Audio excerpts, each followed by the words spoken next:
আজকে যেসব বন্ধুরা গাড়ি ড্রাইভ করেন অথবা গাড়ি চালান,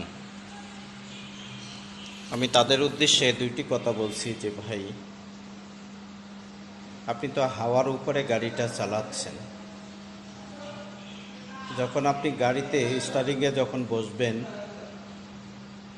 বিশেষ করে আল্লাহ পাকের নামকে স্মরণ করবেন।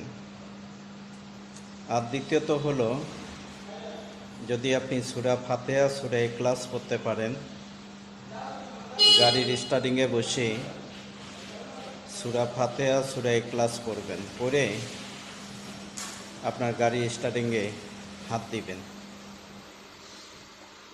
যখন আপনি নিয়মিত এই কাজগুলো করবেন, আল্লাহ তাআলা আপনাদেরকে যত বড় বিপদ হোক না কেন, সেই বিপদ থেকে আল্লাহ আপনাদেরকে হেফাজত করবে এবং সেই বিপদ থেকে আপনারা বাঁচতে পারবেন।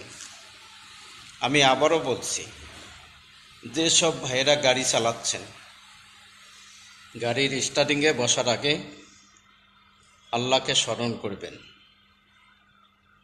তারপরে হলো সূরা ইখলাস সূরা নাস পড়বেন, পরে গাড়ির স্টার্টিংয়ে হাত দিয়ে বিসমিল্লাহ কয়া হাত দিয়ে গাড়ি চালাবেন।